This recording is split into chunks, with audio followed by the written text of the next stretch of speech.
And I'm here to talk about performance, like I have been for the last couple of years at Imagine, and I hope that you find it interesting. It's labeled Simple Steps, and I have a couple simple steps, and hopefully they're applicable to you and will help you make your site faster. So I always like to start these things with some quick facts about Michigan. And I'm from the Detroit area, and it's been in the news a lot recently, and so I've got some facts hopefully that are new to you and maybe some that are old. The first one is we're apparently the potato chip capital of the world in the Metro Detroit area. And it was weird to me because ultimately I don't think potatoes when I think Michigan. And then I found out that it was actually based on consumption and not based on making potato chips themselves, which is unfortunate. We had the first mile of concrete laid in the United States, and I think the world. And if you're familiar with the Metro Detroit area, it's between 6 and 7 mile on Woodward. And it was a test to see how concrete could work for roads, and obviously it was a success given the prevalence of concrete in general. We're the home to the only floating post office, and you ask me why, I'm not quite sure why, because it's not a necessity, I don't think. It's got its own zip code, which is 48222, which I thought was kind of curious. We have the most registered bowlers nationwide. Now what a registered bowler is, I don't know, but we have the most of them, so just beware. We also are home to the biggest municipal bankruptcy in the US, which essentially makes us the national bankruptcy champions. So, thanks. And if anybody's here from Jefferson County, Alabama, ha ha ha ha ha ha ha. We're 4 times better than you. So, notes about this talk. I have done a bunch of these over the last couple years, and I've learned some things last year specifically. It started in Magenta Live Australia, and it was kind of a similar room like this.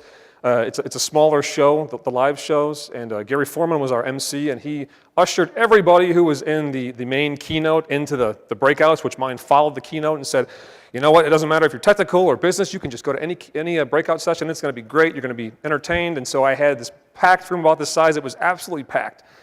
And I was all pumped and ready to go, and I started talking, and instantly people started fleeing. And come to find out, I was way too technical for even the technical track at a live session. So if masses walk out while I'm talking right now, you can assume one of two things. I'm either very, very technical or I'm just boring. So one of the two. And then I spoke at Magenta Live UK, trying to build on my Australia experience last year, trying to tune my talk to the audience and make sure that I was in fact in tune with the audience. So I went and I did my prep talk with Danny Essner the day before, and I gave him my USB stick, and we went through the whole thing, and he had some really good ideas about how to change my talk to get it even more fine-tuned to the audience, and so I was pumped. Went back to the hotel that night, and I re-fine-tuned it. I essentially rewrote the entire thing, not from scratch, but reordered it, practiced it, got very good at doing it. And I went back in the next morning to do my talk and gave my USB stick to the technical folks in the back, got up on stage, and I was ready, and I hit my buttons and got to about slide number 3, about right here, and noticed that this was not the talk that I had re-prepped for the night before. It was the prior one, and I was like instant sweat and panic. So my point is, if I sweat profusely, you can assume that either you cannot be alarmed, one, but most likely what happened is the folks in the back were playing a prank on me and to watch me sit up here and shiver in my boots. So far so good. I've got what I think is my talk, so I should be okay. So, the basics are not going to be on today's agenda. What I call the basics at this point is everything essentially we've talked about before. OS level tuning, caching, Apache or Nginx, full-page cache, a lot of the stuff that we already heard about a lot today, I'm sure, and it's already been talked about by us and others. So these are all things that are good. These are all things that you should know about. But ultimately, today's talk is about simple and making simple things work for you. So, at this point, we're all aware, at least of the simple, at least of this stuff. And let's dig a little bit deeper into what I call some fun stuff. So, what's on today's agenda? It's very, very simple, and it's broken down in the 3 segments. It's 90-something% PHP. Why PHP? Because PHP ultimately runs Magento. PHP powers every Magento site. Without PHP, Magento would not exist in its current form, obviously. So I spent a lot of time, as did my team of engineers, in taking a look at PHP, the state of PHP, where it's at, where it's been, where it's going, and we have some commentary on that, and it was kind of interesting, you'll see. I have 3% on MySQL. We spent a little bit of time, and if I have time, and I should, I'll go over some MySQL metrics briefly, and then finally ending up with some drive discussion on SSDs versus HDDs, and just caveats and metrics, and hopefully some interesting tidbits. So if you leave today thinking a little more about performance, about PHP, about any of these things, then I'm happy. If you don't, then I've not done my job. So I hope you leave today with a different perspective. So let's start with PHP, and I have up here personal homepage, which I'm a developer myself for PHP, so it's my inside joke that obviously doesn't make any sense anymore. But I was doing this talk and thinking, what's a funny thing to start PHP with? And I, as a developer, have been using PHP since '99, so like 15 years. Forgot what PHP stood for. So I looked it up, and it used to stand for personal homepage back in the olden days, and it now stands for the PHP hypertext preprocessor, obviously. Magento used to be version locked to 5.3 in terms of PHP, and that's been the reality now for years and years and years. As of January of this year, they now support 5.4. Now it requires patch. New versions I'm sure won't, but as of right now, it requires a patch to make that workable with 5.4. But as you will see, it most likely is worth the extra effort, and we'll go through what that means.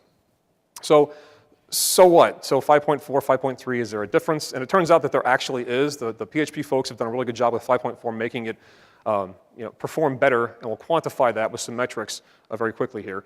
There's a list of technical things there. They did some empty hash table optimizations, essentially making things that didn't need to be used go away. Literal tables, intern strings, VM tuning, all this kind of stuff. It's all great. It's all very technical, but it definitely does work, and I'm happy to see the PHP folks progressing as much as Magento itself is progressing in performance, so that we, as a hosting company and others, don't have to work as hard, hopefully, in terms of eking out every little bit, although we're going to continue to try, clearly. So what does 5.4 mean for Magento, right? And we've got to start that discussion with some notes on Magento. And I've got two main points here, one of which is going to be, I think, a shocker, and I hope I'm right. I'm pretty sure I'm right. And the other one's going to be, you're going to be like, yeah, I know that already. The first one is the following. Magento is very CPU intensive. It's heavy on CPU, and it is.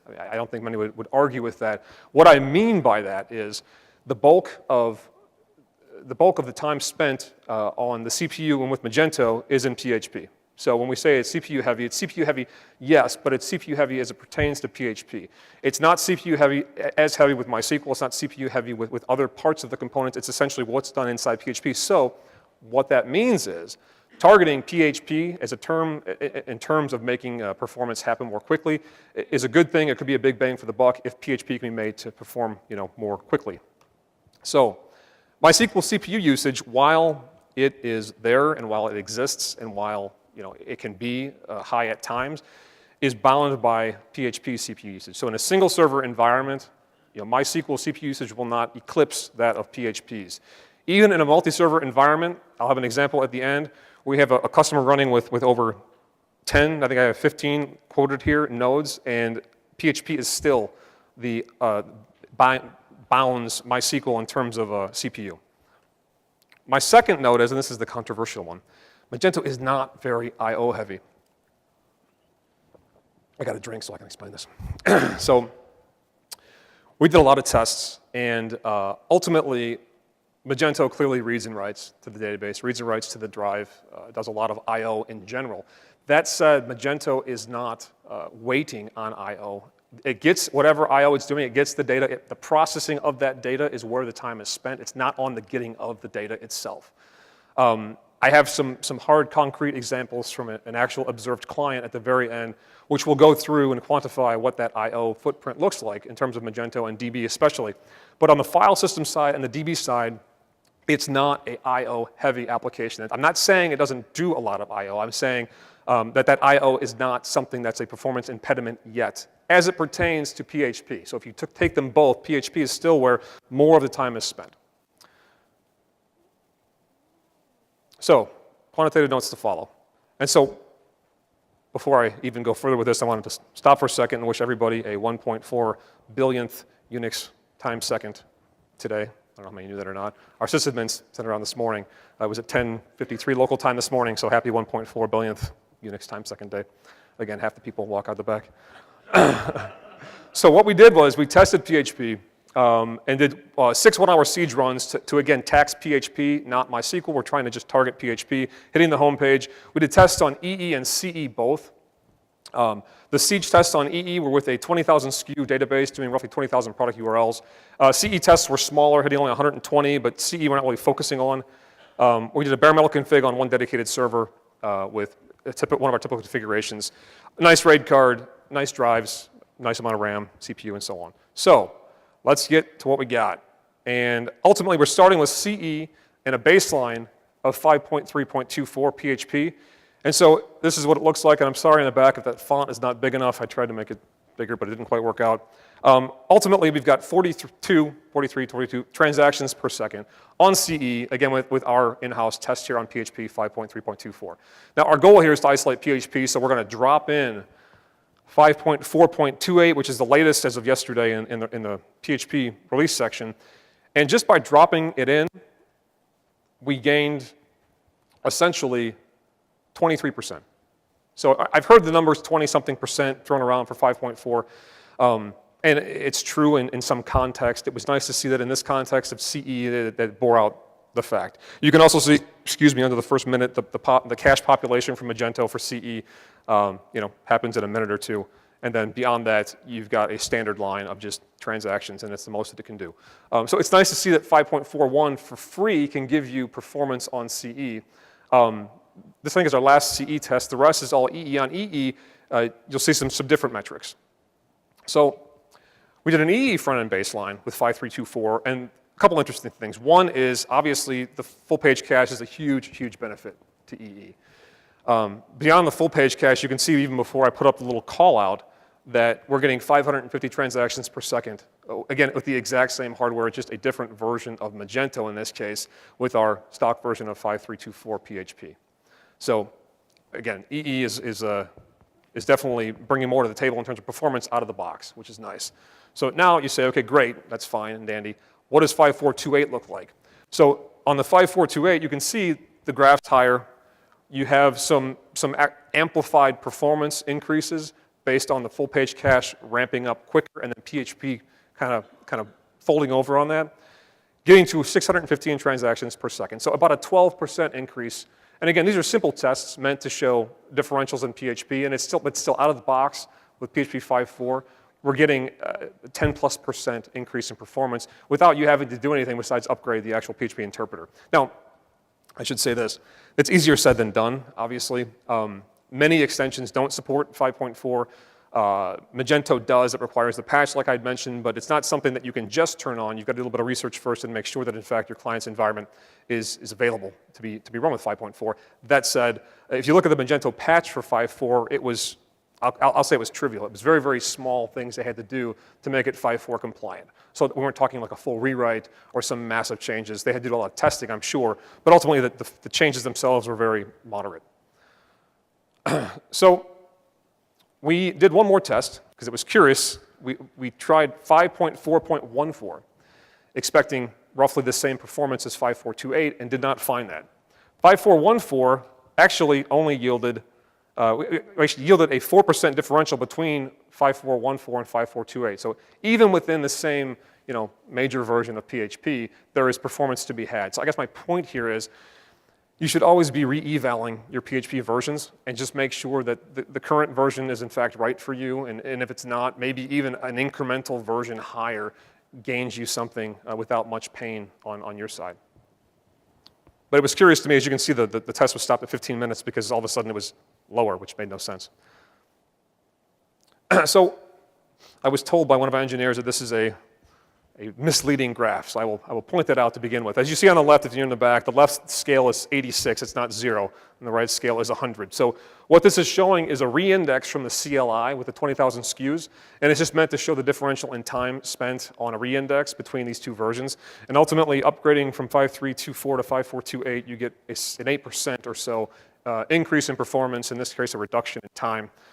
So reindexes are a problem. Making them faster is obviously a good thing. I'll say this is a contrived test only in that the reindex was the only thing running on this machine. So there was no contention for the database. It was the absolute best possible conditions. So again, take it with a grain of salt, but there was improvement regardless. So we got done with our 5.4 tests, and we got to thinking, Magento just supported 5.4. 5.4 has been out for, I think, 2 years. March of 2012 is when it came out originally. So why not look ahead and see what PHP is doing in terms of newer versions? So we figured we'd push things a little bit further. And so what we did was take a test of the latest 5.5 tree versus the latest 5.4. And so, I mean, to tell you the truth, it was going to be a fun exercise, and this was going to be a slide that I just kind of went through, and we all kind of giggled because it was not that big of a deal, but it was something that was a big deal. So the version change from 5.4.2.8 to 5.5, in this case 12, I don't know, it was surprising to me. I was not expecting a massive differential, because massive differentials, if you're in the software development realm, don't just happen. It takes effort. It takes a lot of effort. You don't just like flip a switch from 0 to 1 and everything is faster. So I was surprised to see this big of a differential, and the differential actually is quantifiable at about 781 transactions per second, 25% better than 5.4, 41% better than 5.3. And I have to, and I'm sure I have a caveat here somewhere, mention that Magento does not support 5.5, so don't run out and please install it and blame me that everything broke. This is simply academic, and I think it's okay that it's academic. It's nice to look forward and see what's coming. And I'm sure at some point Magento will support 5.5. But it was curious to me. So I guess the question is why? And here's my warning. Do not install, do not use. I think this is my opinion because I had limited time to look at it, but the engineers were kind of in agreement with me. APC goes away in 5.5. So the PHP group has essentially abandoned APC. So what this means, if you're thinking about using it, and please don't, you have to ultimately don't assume APC exists. So if you're using it as a key value store, you've got to stop using it and use something else. But ultimately, APC goes away. So that was one, I think, the biggest change. And in APC's place, the op cache is introduced. And this was new to me. I'm a PHP developer. I was not looking ahead to 5.5, at least at this time, but I am now. The op cache is Zend Optimizer Plus's port of itself, or its open sources of itself, to PHP. So Zend Optimizer Plus was a vendor-specific Zend product that they ultimately open sourced and gave to PHP, which then got integrated into PHP proper in 5.5. And this is what I attribute the bulk of the performance gains to. So again, I was surprised. And what's funny is, well, the way we were installing it with RPMs, the op cache wasn't turned on by default. So our initial tests were 5.5 slower. We're like, wow, that's weird. It makes no sense. And then one of our engineers discovered, like, oh, we forgot this op cache thing, turn it on. Oh my gosh, it's crazy. So learning experience, but I thought it was good to share the knowledge because again, 5.5 is on the way. It will be here at some point for Magento, and it's already a stable release in its own right. But again, I have to warn you again, please don't go out and use it. Anyway, so on to more CLI results. So we did the same kind of test for 5.5.12 for the CLI. Just again, because at this point, what the hell, I'm curious, you know? And it did show an improvement, but it wasn't the improvement I was expecting after seeing this massive improvement on the front end. Not that I cared that much, because the CLI stuff is one of those things where it can kind of run and you get a little bit here and there and it's fine. The front end is obviously where you make your money, and it's much nicer to see the gains there. So I was happy to see an improvement. I was happy it didn't get worse, obviously, but I was surprised it wasn't more.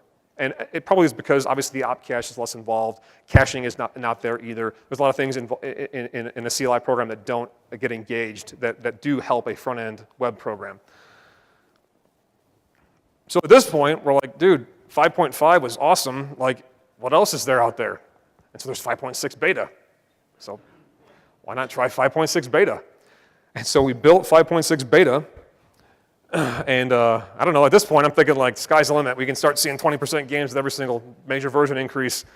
And so we built 5.6 beta and ran the exact same tests. Again, everything being the same except for PHP version, and saw nothing, essentially, right? Because 5.6 beta has got the op cache. It's got essentially all of 5. There's no big major, incremental increase in technology. I don't know, I was kind of still crossing fingers, but it just didn't happen. That said, one thing did happen, which I'll show you in a second, which I thought was kind of curious, which is this. Somehow we got a 11% better on the CLI. Makes no sense. I can't explain it to this day, but ultimately it happened. So the fact that we had a change, I guess, is better than having nothing at all. But the front end work would have been nicer. If this graph would have been different, I would have felt, I don't know, not better, I guess, but I would have been happier.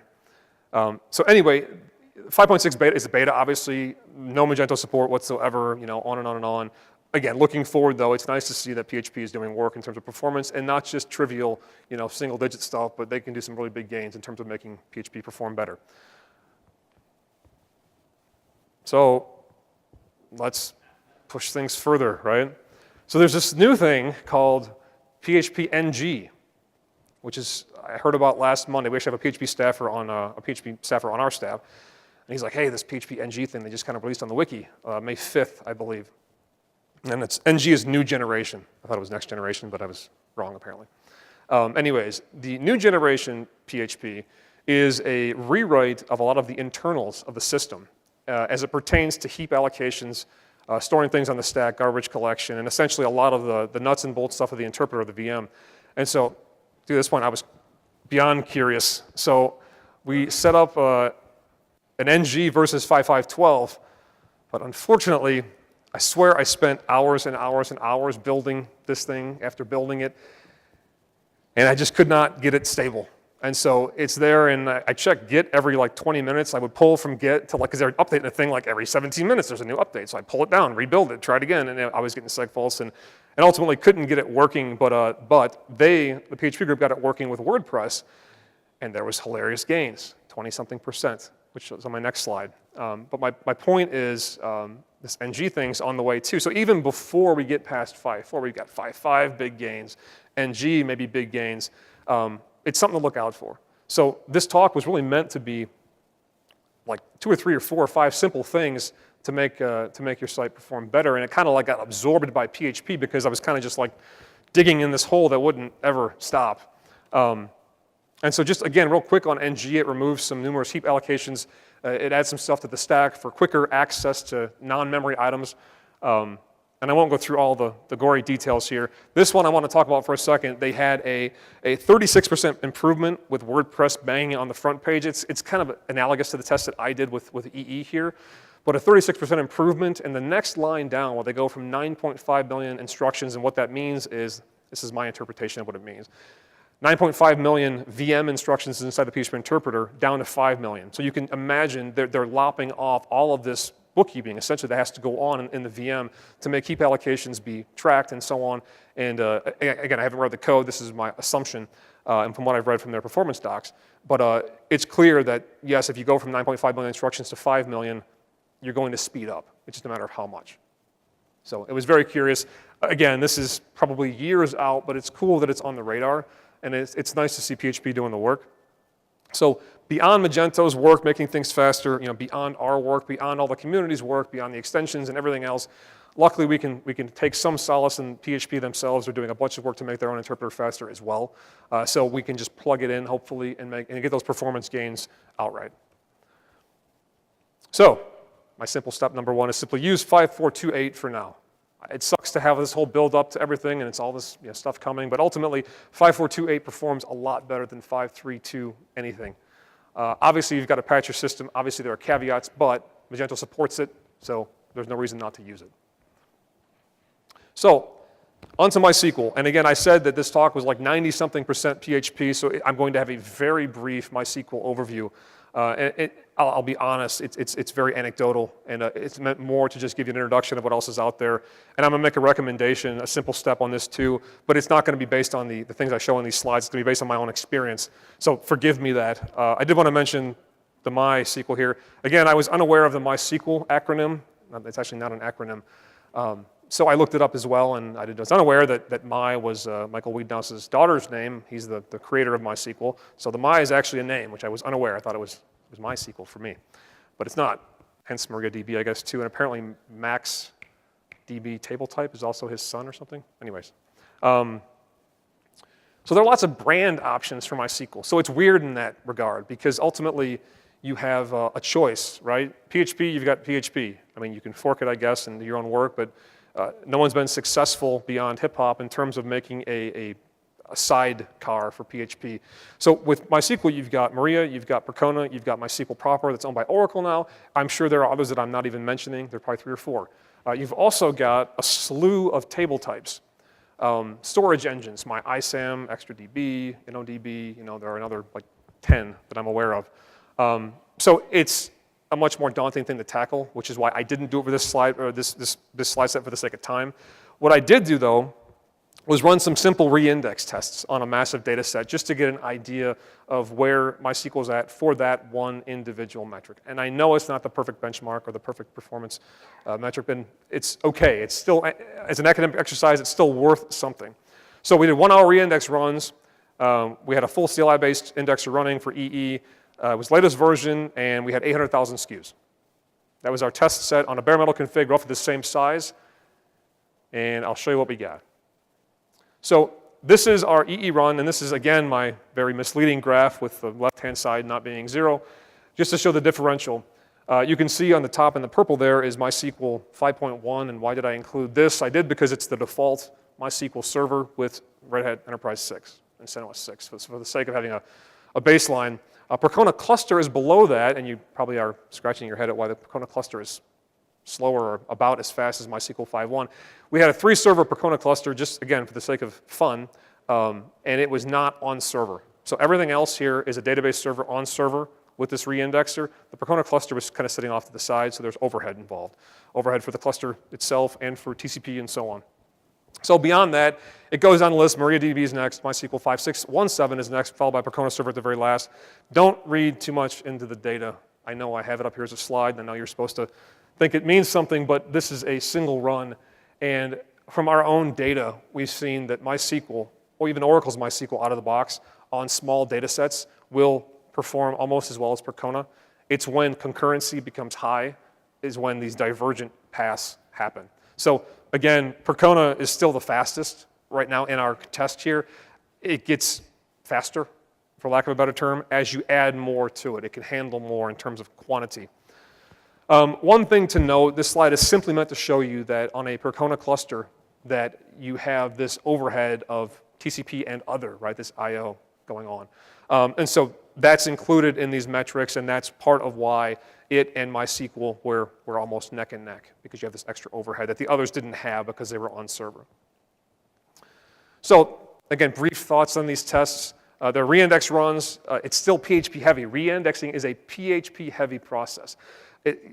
I thought reindex, I thought DB heavy, but honestly there are a lot of I/O that happens, but it's not I/O that taxes disks in general.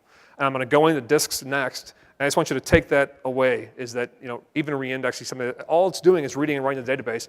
That sounds like something that would kill a database server, but it actually isn't that taxing on the DB server. As you get concurrency, it can be more taxing, but ultimately a lot of time is spent in PHP actually doing processing on the data itself. I put it in here. I'm surprised Oracle's MySQL did so well. Again, higher concurrency, Percona better, blah, blah, blah. I don't know, I've got a bent against Oracle or something, but I was expecting it to do worse, but it's a different story. DB-bound writes were only those of the reindex process itself. So there's zero contention. So again, something to take away. It's not like this was getting beat on by web traffic as well. It was simply the reindexer doing the reindex thing. So any writes that were made were by the indexer process, and reads were by the indexer, and so on. So very little contention.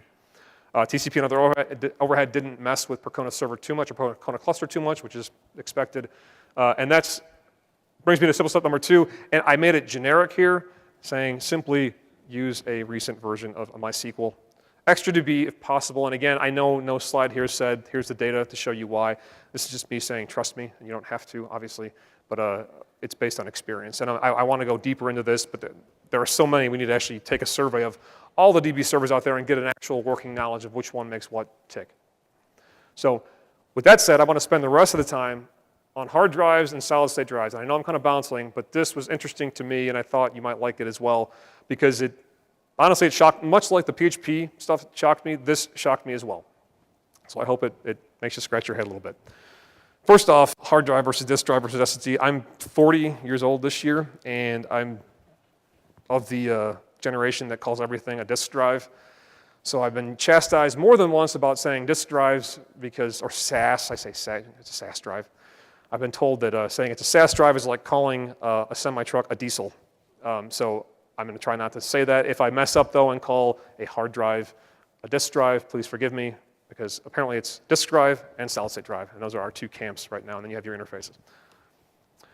So first off, IOPS is something that we need to just mention. IOPS is I/O operations per second. It's a generalized metric to gauge performance, and there are like 1,400 asterisks by this, because IOPS is one of those things that you have to figure out for yourself, because every drive vendor will tell you their IOPS, and it means 15 different things to 15 different vendors. And is it, all reads? Is it reads from cache? Is it all these kind of things? So just understand what IOPS is, and then forget what anybody tells you about it in terms of their promise, and just test for yourself. Because ultimately, any promise by any vendor is not going to be worth its weight in anything. So know what you're buying.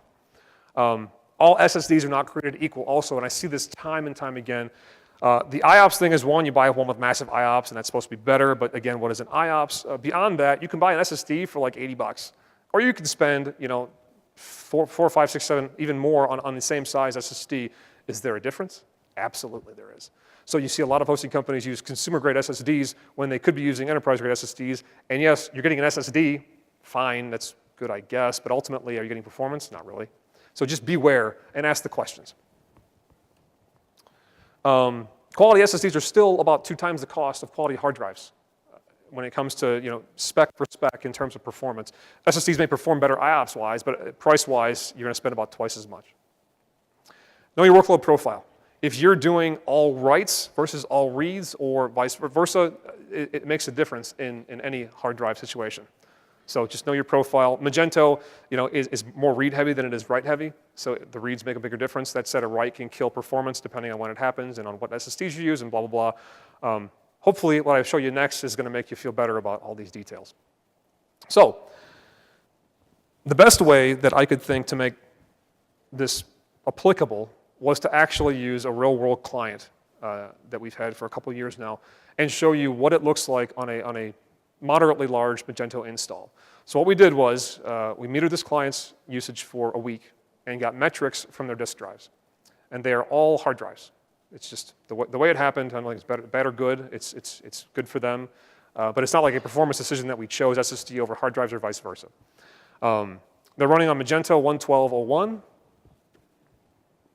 They have 700,000 SKUs, 350 plus orders per hour. I told somebody, if they're here earlier, there was 1,000, and it's not. It's 350, roughly, orders per hour, which is a good amount on a per hourly basis.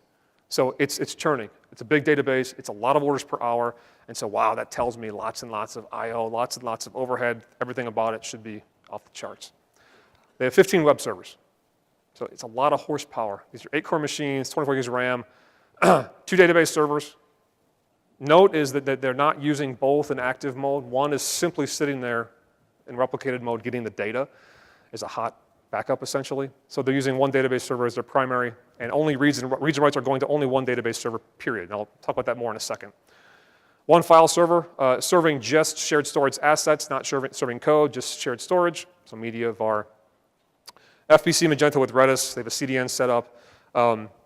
So it's a considerable install, and it performs very, very well. And so now this is where we get into 1 week sample size. We get into the actual data. And so I've broken this down into database server and file server, and going to try to show you what that looks like in terms of what they see as performance needs on those servers. So the I/O requirements, and again, I'm going to reiterate some stuff, 5535, 128 gigs of RAM on the database server. And the database is actually about 60 gigs with an InnoDB buffer pool of 75 gigs. So the database indices plus data fits inside the buffer pool, which is optimal, which means the bulk of what's going on is in memory, which is nice. 8 300 gig 15K SAS hard drives in RAID 10. Okay? Not anything crazy by any stretch. It's got a nice RAID card from Dell with a 1 gig cache on it as well. Replicating, again, hot standby. And so this is where it gets interesting, and this is where I had some issues with the engineers about, like, dude, your data's just not right. It's just not right. It can't be. And so this is what it looks like over the 1 week. And the first thing you're going to look at is this. The average IOPS on the read side for this database server was 3.66. Like, what the hell? That can't be right. And I told him that. I was like, dude, you have mixed, like 471. Like, flip it around. Writes should be 3.66, reads 471. He's like, no, it's right. And I checked it, and it was right. So the question is why? Why is because there are so many levels of caching between that browser window and the drive itself, and so much happens in memory that what actually hits the hard drives is not that much on an average basis. We'll talk about not average in a second. So if you think about it, you've got maybe a varnish, maybe you got full page cache, Magento cache, you've got Linux file caches involved, you've got on the database server, you've got query cache, you've got cache on the actual RAID card itself, you've got caches on each individual drive sometimes, you have all these levels of cache and cache and cache. And so people like to say like, wow, I need 5,000 IOPS and this is going to be so much faster, but in reality, you may not need that many. I'm not saying don't buy it. I'm not saying, it's not a good idea. I'm just simply saying know your workload. So in this case, 3.66 was the average. 830 was the max. They peaked at 830 IOPS, which I thought it baffled me. I didn't get it. After thinking it through and talking about it, okay, it makes sense. I don't like it, but it makes sense. Fine. It's one of those things where I had to tweak my own mind to make it work. 95% of the requirement, the IOP requirement, was below 60.4. And if well, I thought you hear me still. You've got to go 5 nines, 151 IOPS. So essentially, 99.99% of the you would fulfill those requests with only having 151 available IOPS-wise, which is amazing. So on the write side, obviously the writes, they're much less caching. You can't cache the writes. I mean, they're cached for some period, but ultimately the write's committed to the disk at some point, so a write becomes a write. So 471 in this case. 2250, that makes a little more sense to me too. When it's busy, it's just writing the crap out of that thing. And then, again, 95% at 795 and 1310. Those numbers make sense to me. It's the read ones, especially given the lopsidedness of how Magento performs and how most applications perform. I was expecting much different. So, curious. Now for the file server. So again, the file server is just doing media and var and just serving data out of there. There's a CDN involved, so even less is hitting media and var. 24 gigs of RAM, 600 gigs data total on disk. And so one of the engineers brought up the thing, well, somebody might ask with these next numbers why it's not better than the DB ones, given what's going on. It's because in the DB scenario, we had 128 gigs of RAM with MySQL essentially resident in memory. So it could do a lot more with the memory involved. Here, we have 24 gigs of RAM and 600 gigs of data. Performance is fine, but it'll explain the numbers a little better. Just 4 by 600 gig, 15K SAS hard drives on RAID 10. A little smaller RAID card, but still 512 megs of cache. And here are the numbers here. And so you can see the read IOPS are higher than a DB server, which again is interesting. You got CDN involved, you got everything else involved, all the file caches and whatnot. That's most likely because Linux can't cache all of those files in its own file memory. So they get swapped out. But again, 13.7 is nothing that's going to tax most systems. Max IOPS 85, again, not that big of a deal. 90% below 24 and 42. These numbers are much more reasonable, but it's still interesting on a site of this size that it doesn't need more in terms of IOPS. Max 186 on the right side. Again, not much writing going on. So all pretty normal, I would say. So notes on drives, just again, back to quality, get quality drives. You can get SSDs, and it's great for marketing purposes, but ultimately, quality over marketing, ultimately. You've got to buy what works and what performs. Caches are very good at relieving actual disk I/O. So if someone's pushing you to something that they think is going to perform because it's got 50,000 IOPS, understand that you're probably never going to need that many, depending on your workload. You may need it depending on your workload, but know your workload, I guess, is my point again, too, I think, which is another point that's coming up. Invest in CPU over IOPS, depending, as long as you have your IOPS covered. CPU is where you can put your money. That's where Magento spends a lot of its time. If you got the money, do both. That's fine. It's not going to hurt anything, obviously. And it's bound by CPU, again, Magento. I definitely want to just state again that I'm not saying SSDs versus hard drives are good or bad, or there's a winner. I'm just saying know your workload. I think SSDs are great. I think hard drives are great. I think they both have a place. It's a matter of cost. It's a matter of performance. And it's a matter of workload. So just matching all those things up is key. So simple step number 3 is use hard drives and solid-state drives as cost permits and as your workload permits. So thank you, and thank you for not walking out while I sweat my butt off here. And I've got potato chips, of course, from Detroit. For whoever would like some potato chips, it's straight from the Hard Rock store, so nothing too special.